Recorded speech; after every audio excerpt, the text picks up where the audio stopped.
Let's take a walk through Tehran and see what life is really like for people here these days. Where do they go? What do they wear? How are they living in a city full of change and challenges?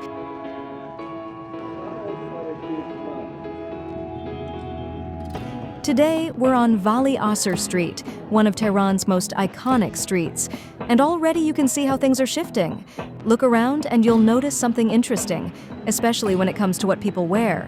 More and more, women are choosing not to wear the hijab, or they're wearing it loosely, or even completely skipping it. This is a big change, and it's connected to a tragic event that shook the entire country. It all started with the death of Mahsa Amini in September 2022.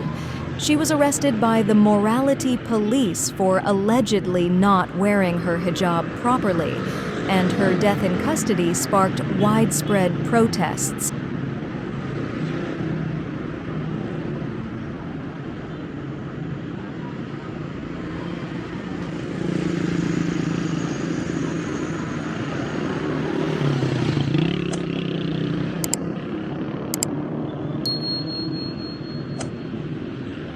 Since that day, the streets have seen women defying the compulsory hijab, and a larger movement for change has begun. As we walk, notice how the streets are filled with energy.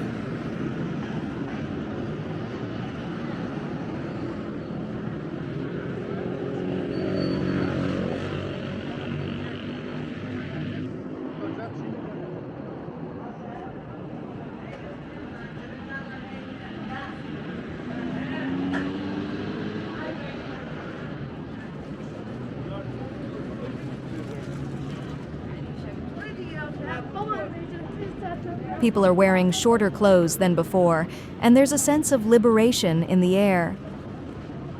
Women and men alike are openly expressing themselves in ways that were once unimaginable. And it's a direct result of the unrest and the call for freedom. But it's not just about fashion. It's about fighting for individual rights and breaking free from the confines of the past. However, despite these changes, life here isn't easy. The economic situation is dire. The value of the rial has dropped dramatically, with $1 now worth around 840,000 rials. People are struggling with inflation and high living costs, and it shows on the faces of those walking the streets. Everyday life is a challenge for many, and the weight of the economy is ever present. But even amidst all this hardship, there's resilience. People continue with their lives, making the most of what they have. You see them finding joy in small moments, connecting with each other, and adapting to the situation as best they can. It's this spirit of perseverance that you can feel in the air as we walk through Tehran today. If you're enjoying this walk through the streets of Tehran and want to see more about real life in Iran, make sure to like this video, comment below, and let me know your thoughts. What do you think about the changes happening here? How do you see the situation in Iran right now? Your feedback really matters, and I love hearing from you. Also, if you're interested in exploring more of Tehran's streets and the incredible stories behind them, don't forget to subscribe and hit the bell icon so you'll never miss out on my latest videos. I'm creating a whole playlist of walks through different parts of Tehran, showing you the hidden gems and the real life of the city that you won't find in tourist guides. Check it out and join me on this journey.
مستقیم